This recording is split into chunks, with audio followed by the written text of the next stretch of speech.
33쪽입니다. 나지 개념입니다.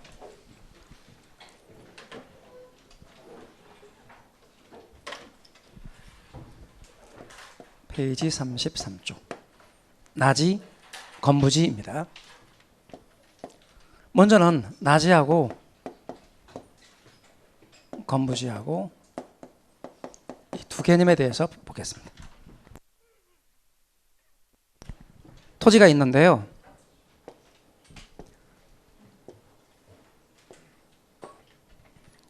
얘는 토지 위에 건물이 없어요. 빈 토지. 반면에 얘는 토지 위에 건물이 있어요. 건물 아래에 있는 토지, 건물 밑에 있는 토지. 그래서 나지하고 건부지를 이야기할 때 얘는 토지 위에 건물이 없는 빈 토지. 그래서 나지 이고요. 얘는 건물이 들어서 있는 토지, 건부지 이고요. 그래서 나지와 건부지, 나지는 토지 위에 건물이 없는 빈 토지고 건부지는 건물이 들어서 있는 부지, 건부지입니다. 그래서 나지하고 건부지 이 개념을 여러분이 잘 아셔야 됩니다. 그럼 나지는 토지 위에 건물이 없기 때문에 땅 주인이 언제든지 원하는 때에 이 땅을 이용할 수 있죠. 여기다 건물을 올릴 수 있어요. 자기가 원하는 건물을 올릴 수가 있죠. 물론 법적인 제약이 따릅니다. 법적 제약 하에서 언제든지 자기가 원하는 대로 이용할 수 있다. 근데 건부지는 그 땅 위에 건물이 이미 있는 거죠. 건물이 이미 있는데 이 건물이 예를 들어 가란 용도의 건물이라고 가정해봐요. 가라고 하는 용도의 건물인데 만약에 이 땅, 여기가 나란 용도로 이용하는 게 좋겠다. 나란 용도가 최요용이다. 나란 용도가 잘 이용하는 것이다. 그렇다면 이 건물을 철거할 수밖에 없잖아요. 이 건물을 철거하고 나란 용도로 이용해야 되잖아요. 그럼 생각해 보세요. 자, 얘가 1억이고 얘가 1억이라고 합시다. 그런데 건물 철거비가 1,000만 원 들어간다 합시다. 그럼 얘는 활용하는데 1억만 있으면 사서 활용할 수 있는데 얘는 1억 1,000이 들어가죠. 그러면 사람들은 자연스럽게 이거 안 사고 이거 사죠. 그럼 이걸 사게 되니까 이것은 1억 할지 몰라도 이것은 안 사게 되니까 얘가 9,000이라고 합시다. 얘가 9,000, 얘가 1억. 그럼 토지 가치만 놓고 보면 얘는 1억이고 얘는 9,000이에요. 왜 나지가 더 높이 평가되느냐? 활용도가 높기 때문에. 거래의 번거로움도 없고 언제든지 어떤 용도로든 쉽게 이용할 수 있으므로. 건부지는 다른 용도로 이용하기 위해서는 건물이 토지의 이용을 제약하기 때문에 건부지의 이용이 제약된다. 그럼 나지의 평가액과 건부지의 평가액을 놓고 볼 때 나지의 평가액과 건부지의 평가액을 놓고 볼 때 어느 것의 평가액이 더 높이 평가되느냐? 당연히 나지 평가액이 높이 평가되죠. 바꿔 말하면 나지를 기준으로 할 때 건부지는 더 낮게 평가되는 거죠. 그럼 나지 기준으로 건부지가 더 낮게 평가된다. 이것을 뭐라고 부르냐면 건부감가라고 해요. 건부감가. 이것이 원칙입니다. 건부감가가 원칙이다. 또 하나, 나지와 건부지 중에서 건부지가 높이 평가된다. 이거는 건부 증가. 이렇게 돼요. 건부지가 높이 평가된다. 건부 증가. 이건 예외예요. 예외. 그러므로 여러분께서 유념할 것은 나지와 건부지를 이야기할 때 나지 기준으로 말할 때 건부지가 낮게 평가된다. 그러면 내가 아까 낮게 평가되는 걸 이 앞 시간에 증가라고 그랬어요? 감가라고 그랬어요? 감가. 그런데 건부지가 높이 평가되는 건 증가, 예외예요. 그럼 건부지가 높이 평가되는 경우를 제가 예를 들어 보여드릴게요. 여러분, 이 지역이 개발제한구역으로 지정결정이 됐대요. 개발제한구역으로 지정결정됐다. 그린벨트로 묶여버렸다. 그럼 개발할 수 있어요, 없어요? 없죠? 그래서 여기다 건물 못 올려요. 근데 얘는 기득권을 인정해요. 증축이나 개축이 허용돼요. 그럼 이게 더 쓸모가 있는 거예요. 그죠? 또요, 여러분 건폐율이나 용적률 규제가 강화된 거예요. 건폐율, 용적률 이런 말을 아는 분도 계시고요. 그런 말을 들어보긴 했는데 뭔 말인지 모르겠어 하는 분도 많아요. 그만큼 배경 지식이 아직 안 돼 있는 거죠. 근데 건폐율, 용적률은 어디서 배우냐면 부동산 공법 시간에 배우게 됩니다. 그럼 부동산 공법 시간에 건폐율, 용적률 건축법 부분에서 기초적인 용어로 배우게 돼요. 그럼 배우게 되면 그 내용들이 잘 이해가 되겠죠. 아직 공법이 아직 들어가지 않으니까 제가 부연 설명을 조금 드리도록 해봅니다. 더 정확한 건 공법 시간에 배우실 겁니다. 여러분 토지가 이렇게 있습니다. 근데 갑의 땅인데 갑이 자기 건물을 이렇게 지었다고 합시다. 근데 바로 그 옆에 을의 땅이 있어. 근데 을도 자기 땅을 비싸게 주고 샀으니까 건물을 이렇게 지었다 합시다. 그래서 갑도 을도 그 건물에 갇혀서 못 나온다 합시다. 어디로 다니고 바람은 어디로 통해요. 그리고 불 났을 때 어디로 피난하고 재난시, 그러니까 재난시 대피 용도로 또는 사람들이 통하는 길로, 바람길로 꼭 일정 크기만큼은 비워두도록 하고 있다 그 말이에요. 근데 일정 크기만큼 비워둬라 하면 비워두나요 어디? 그러니까 법으로 규제를 해요. 그래서 아까 건물 지을 수 있는 땅을 건축법에서 뭐라고 그랬어요? 대지 면적을 분모로 하고 건축 바닥 면적, 이게 대지 면적이에요. 그리고 건축 바닥 면적을 분모로 하는 거예요. 그럼 건축 바닥 면적이 대지 면적의 60%만 해라. 그러면 얘를 100으로 했을 때 그것의 60%만 바닥 면적으로 해서 건물을 지어라. 그럼 대지 면적 분의 건축 바닥 면적, 대지 면적 100, 건축 바닥 면적 60 곱하기 100, 60%예요. 건폐율 60%. 이해가셨습니까? 그래서 건물을 이렇게 짓는 거예요. 그럼 나머지 40% 부분만큼은 비워두는 거예요. 이렇게 건폐율의 제한으로. 그럼 건폐율 규제가 강화됐다는 말은 60에서 70이 됐다는 얘기예요. 60에서 50이 됐다는 얘기예요. 60에서 50이 됐다는 얘기예요. 더 작게, 더 좁게 지어라. 더 많이 비워둬라 땅을. 그런 뜻이에요. 근데 건물을 올릴 때 1층으로만 짓는 게 아니잖아요. 여기다가 2층 올리고 3층 올릴 수 있잖아요. 맞아요? 그러면 1층 바닥 면적, 2층 바닥 면적, 3층 바닥 면적 있을 수 있죠. 이것들을 합친 걸 연면적이라 그래요. 대지 면적을 분모로 하고 요게 세 개 합친 거 연면적을 분자로 한 걸 용적률이라고 해요. 그럼 용적률 규제가 강화된다라는 말은 건물 층수가 높아지는 거예요, 낮아지는 거예요? 낮아지고 건폐율 규제, 용적률 규제를 완화하면 높아지는 거죠. 더 높이 지을 수 있죠. 그럼 건폐율 용적률 규제가 강화되면 강화될수록 건물은 더 좁게 짓고 건물을 낮게 지어야죠. 건폐율이나 용적률 다 같이 수익성과 관련이 있긴 해도 더 수익성과 관련이 있는 건 용적률이죠. 용적률 규제가 완화되면 수익성이 그만큼 좋아지는 거예요. 그런데 건폐율 용적률 규제가 강화됐네? 그 바람에 건물을 짓는데 이거보다 더 좁게 지어야 되고 더 낮게 지어야 되는데 그럼 차라리 이게 더 쓸모가 있잖아요. 그럴 땐 건부지가 더 높이 평가될 수도 있다. 말뜻 이해가 되셨나요? 그래서 여러분께서는 나지와 건부지, 왜 나지가 더 높이 평가되나요? 나지는 언제든지 어떤 용도로든 이용할 수 있고 활용도가 높기 때문에 높이 평가된다. 그러면 나지를 기준으로 말하자는 거죠. 나지가 기준이 됩니다. 빈토지니까. 나지를 기준으로 할 때는 건부지가 더 낮게 평가된다. 이걸 건부감가. 건부지 감가를 줄여서 건부감가. 반면에 건부지가 높이 평가되는 경우도 있으니 이를 건부진가라고 하는 거예요. 이 말 뜻 아시겠죠? 그래서 건부감가와 건부진가를 잘 여러분이 알아두십시오. 이거는 좀 이해가 되시도록 하기 위해서 약간의 농담을 합니다. 이 농담의 경우는 순전히 농담이라고 미리 말씀드렸으니까 다른 의미는 담지 마십시오. 사람으로 치면 나지와 건부지는 이렇습니다. 우리 강의실에 계신 분 가운데서 내가 되돌아보건대 결혼한 적이 없는 것 같아. 딸린 게 없어. 아니면 과거는 있었는데 지금은 후를 털고 돌아왔어. 우리는 그런 걸 돌싱 이렇게 말합니다만 어쨌거나 그런 분들은 전부 다 어디에 해당된다? 나지에 해당돼요. 그런데 딸린 게 있는 사람들, 그러니까 소위 아저씨, 아줌마 이런 분들은 전부 다 건부지에 해당됩니다. 그러면 이제 강의실에 계신 분들은 본인이 나지인지 건부지인지 아시겠죠? 참고로 우리 쌤들은 전부 다 건부지입니다. 혹시 나중에 보고 혹시 나지 아니야 생각하지 마세요. 다 건부지야. 그러면 나지, 건부지 이렇게 말할 때 나지, 건부지 우리 강의실에 계신 건부지들에게 여쭤보겠습니다. 자, 나지가 건부지보다 높이 평가돼야 된다. 이거 동의하십니까? 동의해요. 동의하시는 게 나아. 그걸 동의를 왜 안 하시려고 그래요? 아니 낮이가 건부지보다 높이 평가된다. 동의해요 안 해요? 동의해야죠. 왜냐면 낮이는 선택이 자유롭잖아. 만약에 금요일 같은 때 수업 끝나고 친구들 만나서 밤새도록 놀고 집에 안 들어갈 수도 있잖아. 토요일 날 땡치고. 낮이 그럴 수 있죠. 근데 건부지는 친구들 만나서 밤새도록 놀고 집에 안 들어갈 수 있어 없어요?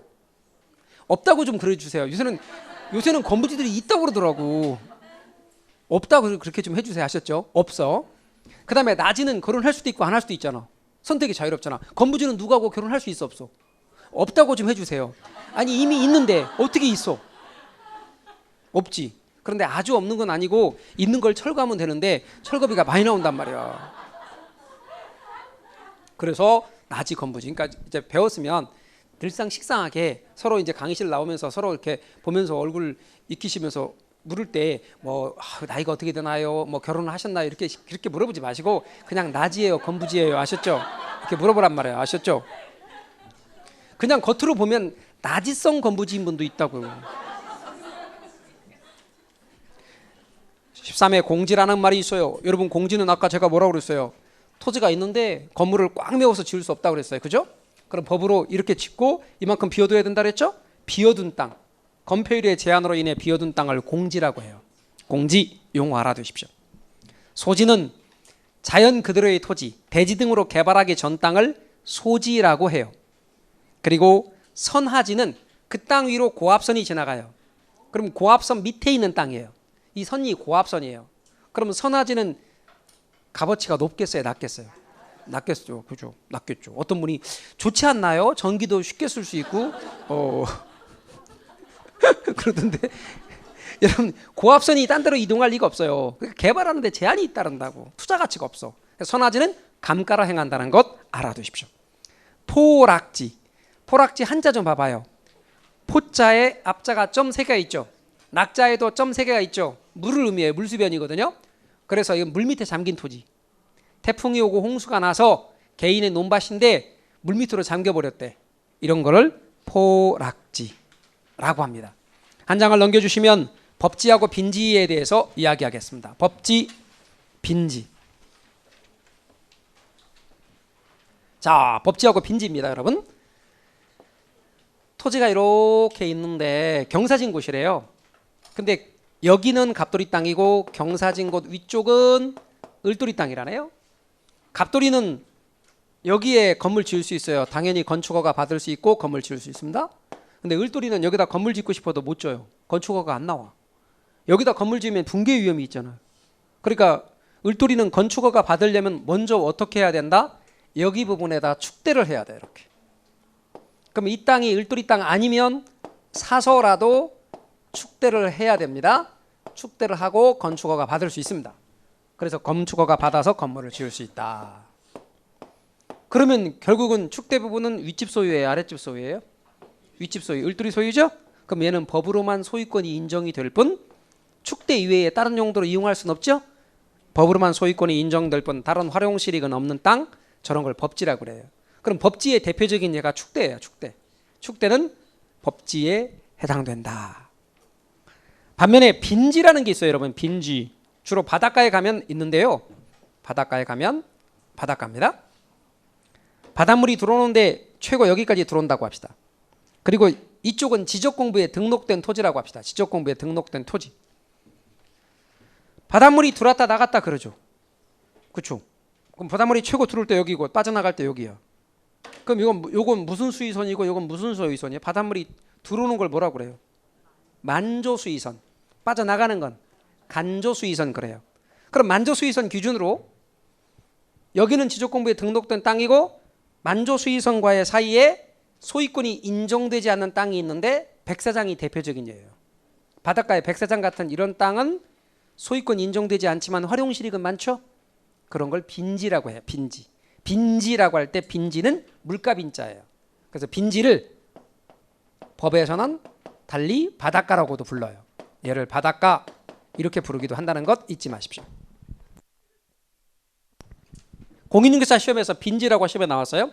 빈지 혹은 바닷가 법으로 소유권 인정되나 활용실익은 법으로 소유권 인정되지 않으나 활용실익은 많은 땅. 얘는 법으로 소유권 인정되나 활용실익 없는 땅. 얘는 법으로 소유권 인정되지 않으나 활용 실익 많은 땅. 그런 의미에서 개념상 서로 반대라고 하는 거예요. 법지하고 빈지는. 아셨죠? 참고로 나중에 공부하겠지만 이렇게 만조수의선과 간조수의선 사이에 갯벌 같은 것도 나오겠죠. 네, 이런 갯벌 같은 경우를 나중에 간석지라고 해서 더 알아두실 수도 있어요. 그러나 이건 중요하진 않아요. 여하튼 그렇게. 그 다음에 유휴지, 휴한지, 바람직스럽지 못하게 놀리는 땅을 유휴지. 휴한지는 일부러 쉬게 하는 땅이에요. 여러분 토지 같은 경우 계속해서 쉬지 않고 경작하면 토지의 생산력, 지력이 쇠하기 때문에 떨어지기 때문에 생산력이 떨어지기 때문에 일부러 토지를 쉬게 하기도 하죠. 산 같은 경우도 입산을 금지시켜서 쉬게 하죠. 그러듯이 일부러 쉬게 하는 땅을 뭐라고 한다고요? 휴한지. 휴한지. 그리고 땅값이 이렇게 바람직스럽지 못하게 놀리는 땅은 일단 유휴지고, 토지를 샀는데 땅값 상승을 기대하고 그냥 방치해버린 땅은 공한지.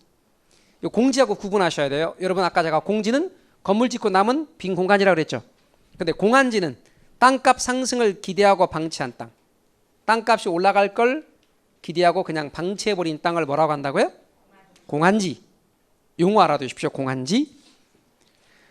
그렇게 놓고 보면 공한지는 유휴지 쪽에 들어갈까 휴한지 쪽에 들어갈까요? 유휴지 쪽에 들어가겠지. 이해하십니까? 그 다음에 한계지는 나중에 설명드릴 거예요. 놔두세요. 이건 놔두셔도 돼. 그리고 거기까지 용어를 보겠습니다. 그 다음 나오는 게 부동산의 특성인데요. 이 부동산의 특성이라고 하는 파트는 사실상 기초과정에서 잘하는 것은 어려워요. 잘하실 수가 없어요. 왜 잘하실 수 없느냐? 내용을 공부하면 저 뒤쪽에 있는 내용들이 쭉 앞쪽에 다 모아져 있는 거예요. 그러니까 한 바퀴 돌아가셔야 돼요. 그럼 1월 달에 잘할 수 있느냐? 제가 해보니까 잘 못하시더라고요. 그러니까 적어도 2번은 돌아가야 되겠더라고요. 그래서 기초적인 거 한 번, 그 다음에 기본 이론도 한 번 돌아간 상태에서 3월 달에 이 부분에 대해서 완벽하게 정리하겠다라고 생각을 하십시오. 1월 달까지도 아직 잘 정리를 못해요. 그렇다고 이걸 넘어간다는 얘기는 아니에요. 개요는 잡아야 돼요. 자, 지금부터 부동산의 특성, 전체적인 개요를 잡을 거고, 앞으로 강의를 쭉 지나가면서 이 개요가 이 내용이 계속해서 등장하면서 나열이 됩니다. 그러면 1월 달에 한 번 또 정리하고, 또 1월 달에 쭉 1월 달부터 정리해 가면서 3월 달에 보다 완벽해질 겁니다. 갑니다. 부동산의 특성.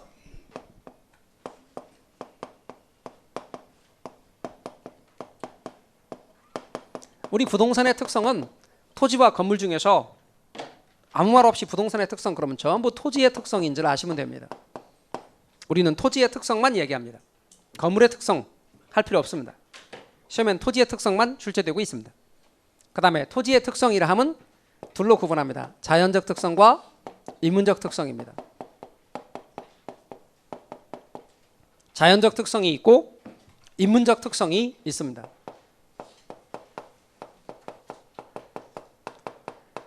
여러분 자연적 특성은 원래부터 토지가 갖고 있는 특성, 시대가 바뀌어도 안 바뀌는 특성, 그것이 자연적 특성이라면, 인문적 특성은 후천적 특성, 사람들이 토지를 겪어보고 경험해 보니까 이렇더라, 경험적으로 알아낸 특성, 시대가 바뀌면 바뀔 수도 있는 특성, 이게 인문적 특성.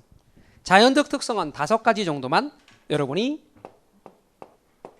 기억하시면 됩니다. 5가지. 첫 번째는 부동성.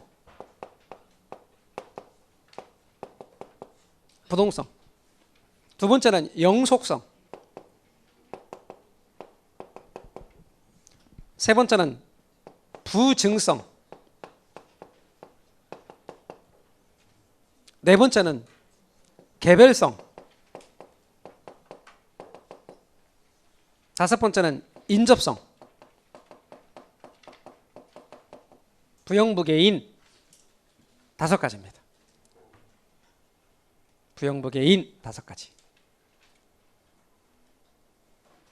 그럼 첫 번째 부동성이라고 하는 게 뭐냐면, 부동성이란 똑같지가 그러니까 토지가 있어요. 토지가. 근데 그 토지를 다른 쪽으로 이동시킬 수 있어 없어요? 없죠. 예를 들어서 보세요. 어느 지역은 토지가 땅이 부족해요. 어느 지역은 남는 동네에서 모자란 동네로 보낼 수 있어 없어요? 없어요. 토지는 인위적으로 그 위치를 이동시킬 수 없다. 토지는 인위적으로 그 위치를 이동시킬 수 없다. 부동성, 지리적 위치의 고정성을 가리켜요. 움직일 동사거든요. 움직이지 못한다는 거예요. 그래서 사람이 인위적으로 그 위치를 이동시킬 수 없다. 어떤 분은 그렇게 말하더라고요. 덤프트럭에다 흙 실어갖고 나르면 이동하는 거 아닌가요? 되게 순진한 것 같아요. 그래서 토지는 지리적 위치는 이동시킬 수 없다. 부동성입니다. 그래서 여러분 유념할 것은 아파트가 똑같은 회사에서 만든 아파트라도 A 지역의 아파트와 B 지역의 아파트가 있어요. A 지역의 아파트와 B 지역의 아파트가 같은 회사에서 만든 거거든요. 그리고 똑같은 자재를 사용했거든요. 그리고 공법도 똑같아. 구조도 똑같고. 그런데 가격이 달라. 왜? 이 부동성 때문에 시장이 다르기 때문에 그래요. 말뜻 이해가 되셨죠? 근데 부동성만 아니면 자유롭게 이동할 수 있죠. 그래서 부동성이란 말뜻 알아두십시오. 토지는 인위적으로 그 위치를 이동시킬 수 없다. 그래서 시장도 이렇게 지역별로 나눠진다. 지역별로. 그리고 공인중개사의 지역 간 분업이란 것도 할 수 있다. 두 번째, 영속성. 영속성은 사용한다 하더라도 달아 없어지지 않는다. 달아 없어지지 않는다. 수명이 무한하다. 따라서 쟤는 뭐냐면 불변성이라고도 하고 소모되지 않는다는 의미에서 비소모성이라 그래요. 소모되지 않는다. 그래서 영속성. 감가상각이라는 개념이 토지에는 적용되지 않는 거예요.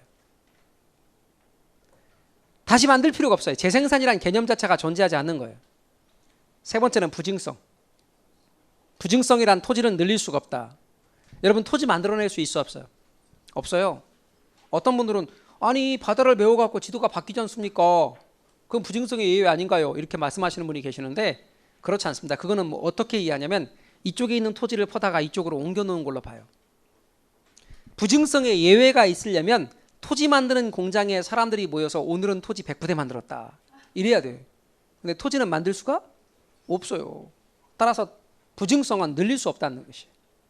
늘릴 수 없기 때문에 존재량이 한정돼 있고 그래서 대한민국 우리는 아름다운 대한민국에서 태어나긴 했는데 불행히도 땅이 좀 좁아요. 그래서 땅이 좀 좁다 보니까 근처에 땅 큰 나라들한테 좀 치여요. 예를 들어 미국과 같은 경우도 우리나라보다 땅이 조금 커요. 미국이. 그러다 보니까 사람도 조금 더 많잖아요. 그죠? 그럼 걔네들이 정해줘. 걔네들이 정해주면서 이렇게 말하는 거예요. 이란하고 우리하고 이제 사이가 안 좋아. 이란이 핵을 갖고 있거든. 그러니까 내가 갖지 말라는데 갖고 있으니까 핵 갖고 있지 마. 그리고 앞으로 교류 안 할 거야. 그러니까 나 교류 안 할 거니까 이란하고 교류하는 놈들은 나 상대 안 할 거야. 자, 내가 상대 안 하니까 니네도 상대하지 마. 이렇게 교통정리를 해준단 말이야, 미국이. 그러면 우리가 선택할 수 있는 건 알았어 하고 우리는 미국 편 들고 이란하고 교류하지 말아야지. 아 싫어. 난 이란 거에 석유 수입해 올 거야. 그러면 미국이 뭐라 그러면 앞으로 너하고 상대 안 해. 이렇게 하겠다는 거예요. 나라가 큰 나라다 보니까. 자, 그러고 나서 이제 만약에 중국이 너 미국하고 너무 친하게 지냈지 하고 우리한테 또 하면 우린 또 당하는 거야. 나라가 좀 작다 보니까. 근데 그거를 나라를 늘릴 수 있는 방법이 지금은 없단 말이죠. 옛날 같으면 정보를 하면 되잖아요. 그죠? 근데 지금은 사실 정보를 하고 뭐 이렇게 하기는 어려울 거예요. 그죠? 그러니까 땅을 늘릴 수 있는 방법 없어요. 부증성이라고 하는 것 자체는 토지의 경우가 존재량이 한정되어 있단 말이죠. 따라서 이 지구상에 존재하는 토지는 존재량이 한정되어 있다. 부증성. 우리 대한민국 전 국토는 한정되어 있습니다. 그래서 이걸 굳이 제가 대한민국이라고 말하는 까닭은 나중에 이걸 어떻게 갖고 활용할 거냐면 공급곡선을 그려요. 공급곡선을 그리는데 아무리 가격이 올라간다도 늘어날 수 없다. 그래서 공급곡선이 수직기도 해요. 그거 설명하려고 대한민국을 한정해서 보는 거고요. 여기서 말하는 부증성이란 대한민국 토지가 한정되어 있다가 아니라 이 지구상에 존재하는 토지 존재량이 한정되어 있다는 걸 말하고 있는 거예요. 아셨죠? 그런데 제가 부증성과 관련된 이야기는 앞으로 더 이야기할 것들이 많습니다. 그 다음 개별성. 개별성은 똑같은 토지란 존재하지 않는다는 뜻이에요. 그러면 제가 이런 예를 들어볼게요. 자, 땅이 있어요. 땅이 있는데 여기에 여기 이렇게 이만한 요 땅 여기 위치하고 싶어요. 근데 땅 주인이 절대 안 판대. 돈을 얼마나 줘도 안 판대. 조상 대대로 물려준 이 땅 죽어도 안 판대. 그래서 할 수 없이 여기에 입지했다. 이럴 수 있죠. 근데 여기하고 여기가 똑같아요? 달라요? 달라요. 나는 굳이 꼭 코너가 좋아. 그러면 여기에 입지했다. 그런데 여기하고 여기도 다르잖아. 여기는 하나밖에 없잖아. 그래서 개별성은 똑같은 토지란 존재하지 않는다는 뜻이에요. 다 다르다. 이질성, 개별성은 비대체성, 비동질성을 가리키는 말이에요. 인접성은 토지 옆에는 토지가 연결되어 있어요. 보세요, 여러분. 여기 개발하면 여기 땅값 올라가는 거 맞죠? 이게 인접성이야. 붙어 있기 때문에 영향을 주고받는 거예요. 그래서 어느 지역을 개발하면 그 근처의 토지가 같이 땅값이 올라가고 어느 지역에 혐오시설이 들어오면 당연히 영향을 받을 수밖에 없어요. 이게 인접성이에요. 그래서 여러분 조우나 실로나 우리 여기에 대방학원, 에듀윌 대방학원으로 모인 여러분들은 1년 동안은 서로 영향을 주고받을 수밖에 없어요. 인접성 때문에. 그러니까 긍정적이고 좋은 영향들을 끼치기 위해서 노력하셔야 돼요. 여름철 요새는 참 그러신 어른들 별로 안 계시던데 옛날에는 남자 어른들 가운데서 여름철 같은 때 이렇게 오셔갖고 신발 벗고 양말까지 벗으시고 발을 이렇게 올려가지고 이렇게 올려놓고 막 그 근처 막 수업하는데 막 이렇게 해가면서 막 초토화되는 경우 많이 보거든요. 그런데도 불구하고 전혀 개의치 않고 이렇게 계시고 어떤 분들은 야간반 같은 경우에 술 한잔 드시고 오신 분도 있어요. 야간반 얼굴이 빨갛고 이렇게 하고 혼자 코 고르시는 거야. 그럼 막 그 일 때 막 술 냄새 풍기고 그러면 심각한 거죠.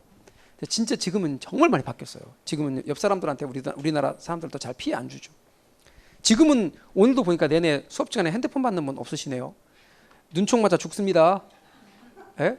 저는 핸드폰 받으셔도 괜찮아. 받으시려면 받으세요. 근데 남들은 다른 분들은 수업 시간에 되게 중요하게 생각하기 때문에 그 시간이 되게 중요하단 말이에요. 이게 인접성이라고. 그러니까 주어진 시간이 우리가 학원이긴 하지만 서로 옆 사람들 동료 나중에 지나고 나면 여러분들이 에듀윌 대방학원이라고 묶여가지고 합격자 수집도 같이 나온다고. 합격자 모임에도 여러분들 같은 좌석에 이렇게 쭉 테이블에 앉게 되고 옆 사람들이 결국은 나 돈 벌어주는 동료란 말이에요. 그러다 보니까 기왕이면 조금 불편하더라도 옆 사람들 좀 양보도 하고 좋은 영향들을 끼치기 위해서 노력하십시오. 그렇게 하시면 좋은 동료로서 남습니다. 조금 이런 것들 때문에 다투고 그렇게 하지 마시고요. 인접성입니다. 부영부계인 5가지. 자, 그 다음에 인문적 특성으로 갑니다. 여러분 인문적 특성입니다. 인문적 특성 첫 번째는 용도의 다양성입니다. 용도의 다양성입니다. 용도의 다양성이란 토지의 용도는 다양해서 주거용으로 이용할 수도 있고 상업용으로 이용할 수도 있고 공업용으로 이용할 수도 있고 보세요.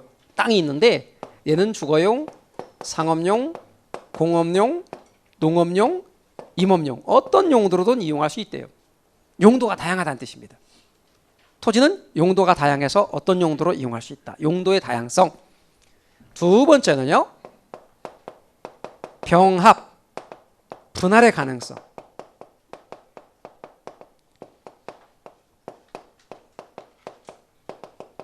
병합 분할의 가능성을 이야기할 겁니다. 이런 부분을 공부하시는 분들이 이제 특성들을 이렇게 얘기했더니 이게 딱딱딱 구분이 되는 걸로 착각하시고 오해하시는 분들이 들어 계시는데요. 토지 하나를 보는 각도에 따라서 이렇게 부르는 것뿐입니다. 그러니까 이들끼리 영향을 서로 겹치는 부분도 있습니다. 마찬가지로 하나의 토지이다 보니 서로 영향을 주고받는 부분이 있어요. 생각해 보세요. 제가 용도의 다양성을 이야기했습니다만 자, 여러분 토지의 수명이 10년밖에 안 된대요. 10년밖에 안 된다고 치면 주거용으로 100년간 이용되다가 상업용으로 200년간 이용된다는 의미가 있어요, 없어요? 없지. 그럼 용도가 다양하려면 이 용도의 다양성이 더 의미가 있으려면 자연적 특성, 무슨성이 받쳐주기 때문에 그런 거예요. 영속성이 받쳐주기 때문에 그래요. 따라서 자연적 특성인 영속성과 인문적 특성인 용도의 다양성 때문에 주거용으로 100년간 이용되다가 상업용으로 200년간 이용될 수 있는 거예요. 말뜻 이해가 되셨나요? 이렇게 연관이 된단 말이지. 그럼 병합 분할의 가능성은 토지는 필요에 따라 병합도 분할도 가능하다는 얘기예요. 보실래요? 어떤 토지 모양이 이렇게 생겼대요. 어떤 모양이에요? 예, 기역자 모양. 어떤 토지 모양이 이렇게 생겼대요. 어떻게 생긴 건가요? 그랬더니 어떤 분이 지랄같이 생겼다 그러던데 토지 모양은 이렇게 생기면 좋습니다. 이런 모양일 때 좋습니다. 자, 이런 모양 어떤 모양? 정사각형. 이런 모양 직사각형. 그런 건 산수 시간에 하는 말이고 이런 걸 정방형, 요걸 장방형 그럽니다. 그럼 정방형이나 장방형의 모양으로 생겼을 때 쓸모성, 유용성이 높습니다. 그런데 생긴 게 이렇게 생겼대. 그 바람에 어떤 용도로만 이용할 수 있느냐면 가라고 하는 용도로밖에 이용할 수 없더래요. 가라는 용도로만. 그리고 값도 1억이래. 1억. 그래서 근처에 다른 토지를 사서 이렇게 합쳤대. 이렇게 합쳤어. 합쳤더니 이용할 수 없었던 용도로 이용할 수 있게 되는 거예요. 토지가 정방형 내지 장방형이 되면 쓸모성이 커지니까 다른 용도로도 이용할 수 있게 되었대요. 용도의 다양성을 지원하게 되는 거예요. 아울러 얘가 1억이고 얘도 1억이거든요. 그럼 산수해봐요. 1억 더하기 1억은 얼마예요? 2억이 돼야 되는데 A 토지는 B 토지에 기여하고 B 토지는 A 토지에 기여하면서 2억 3천이 되더래요. 그걸 기여의 원칙이라고 나중에 배워요. 기여의 원칙. 그래서 이렇게 팀이 이루어지거나 부부가 되거나 친구가 되거나 그런 사람도 서로 기여의 원칙이 있는 사람들끼리 그렇게 돼야 돼요. 그래서 서로 같이 있음으로써 서로 기여하고 그래서 전체 가치가 높아지는 게 중요하죠. 마찬가지로 A 토지와 B 토지는 합쳐지면서 쓸모성이 커지는 거예요. 자, 근데 너무 커졌네? 그래서 그렇게 할 거면 가격도 많이 나가고 그럴 거라면 분할을 해. 딱 나눴어요. 분할했더니 정방형 내지 장방형이 됐대. 그래서 이용할 수 없던 용도로 이용할 수 있게 되었대. 토지는 필요에 따라 병합도 분할도 할 수 있다. 병합 분할의 가능성. 세 번째는 위치의 가변성. 여러분, 위치의 가변성이란 위치가 변한다는 얘기가 아니에요. 내내 아까 위치가 고정된다고 여기서 했잖아요. 그런데 이건 뭐냐? 환경이 바뀌는 거예요. 그럼 어떤 환경이 바뀐다는 뜻이냐? 다음과 같은 환경이 바뀌어요. 사회적, 경제적, 행정적. 그러므로 사경행. 다시 한번요. 사경행. 사회적, 경제적, 행정적 환경이 바뀌는 거예요. 사경행. 사회적, 경제적, 행정적 환경이 바뀌는 거예요. 그럼 첫 번째 사회적 환경이 바뀐다는 말은 무슨 뜻이냐? 사회적 환경이 바뀐다는 말은 이런 뜻이에요. 우리 동네에 학교가 없었어. 그런데 학교가 새로 생겼대. 우리 동네에 공원이 없었는데 공원이 만들어졌대. 있었던 공장이 없어졌대. 환경이 바뀐 거 맞죠? 사회적 환경이 바뀌는 겁니다. 그걸 사회적 위치의 가변성 그러는 거예요. 사회적 위치의 가변성. 여러분, 전철역이 새로 놓였대. 도로가 확장됐대. 우리 동네에. 이런 거 뭐예요? 경제적 위치의 가변성 그러는 거예요. 무슨 제도가 시행됐대. 무슨 정책이 시행되었대. 이것은 행정적 환경이 바뀌는 거예요. 그러니 사회적, 경제적, 행정적 환경이 바뀌는 것, 이것을 위치의 가변성이라고 하는 거예요. 말씀드렸다시피 자연적 특성은 선천적이고 원천적이고 불변적인 특성, 시대가 바뀌어도 바뀌지 않는 특성, 그게 자연적 특성입니다. 부영부개인. 인문적 특성은 후천적이고 인위적이고 가변적인 특성, 시대가 바뀌면 바뀔 수도 있는 특성, 시대가 바뀌면 이거 다시 정리해야 될 특성들이죠. 용병위 세 가지 정도만 알고 계시면 좋겠습니다. 그래서 여러분께서는 자연적 특성과 인문적 특성, 지금 공부한 걸 오늘 한 걸 보고 나 다 외워버릴 거야, 그렇게 하지 마시고요. 시간을 두고 차근차근 이해하십시오. 제가 말씀드렸다시피 언제 정도쯤 확실하게 하면 된다? 3월 달쯤에서 확실하게 하면 됩니다. 지금 한 거 잘 반복하시기 바랍니다. 제가 이렇게 메모도 하고 강의 시간에 진행을 하는데 여러분 판서 같은 거 이렇게 꼭 뭐 노트 정리 같은 거 하실 필요 없어요. 기초 과정에서는 어떤 분들은 되게 열심히 하시는 분도 많더라고요. 어제도 그렇고 너무 감사하긴 한데요. 표정들 보면 막 어서 쓰기만 해요. 닥치는 대로 다 써버릴 거야 막 이렇게 하시고 막 그러시는데 그러지 마시고 아까도 말씀드린 것처럼 개론의 경우는 기초 과정에서 원리 이해에다 치중해 주십시오. 어떤 과목만 조금 땡겨라. 민법의 경우는 좀 땡겨라. 이렇게 제가 조언의 말씀을 드렸습니다. 그래서 그거는 11월 달, 12월 달 명심하셔서 좀 해놓으시고 그 대신 제가 1월 달부터는 또 개론에 좀 푸시할 거니까 그때는 거기에 대비해서 기초 과정들을 차근차근 정리를 잘 하셔야 됩니다. 오늘 첫 강좌에서는 제가 총론 부분만 나갑니다. 처음에 경우도 그리고 기초 과정도 시간 꽉 채워서 나갈 거니까 기초 과정 마음을 너무 느슨하게 잡지 마시기 바랍니다. 정규 강좌 그대로 나갈 거예요. 그러니까 기초 과정은 기초 과정대로 차근차근 정리 잘 해놓으십시오. 오늘은 총론까지 다뤘고요. 다음 시간은 그러면 어디부터 나갈 거냐면 부동산 경제론 42쪽 부동산학 강론이라고 되어 있는 부분에서 부동산 경제론 부분을 나갈 겁니다. 이 부동산 경제론 부분의 출제 비중은 5에서 6문제 나오는 거예요. 한 파트에서 조그맣게 적은 분량인데 많이 나옵니다. 그런데 여러분 두고두고 애먹이는 파트입니다. 여러분 부동산학개론 오늘 많이 어렵지 않았죠? 할만했죠? 예, 차근차근 잘 따라가시면 돼요. 근데 경제론 가면 용어가 너무 생소해요 그런 분이 많아요. 그래서 다음 시간은 더 기초적인 베이스 용어 개념 설명 이런 것들에 치중해서 설명하거든요. 근데 그런 걸 안 들으시면 잘 와닿지 않아요. 또 하나는 아주 간단한 산수, 분수 읽는 법 이런 것도 설명을 드리니까 잘 여러분이 들으시고 내용들 정리를 잘 해놓으시면 좋겠습니다. 자, 오늘은 여기까지 정리하겠습니다. 수고하셨습니다. 예.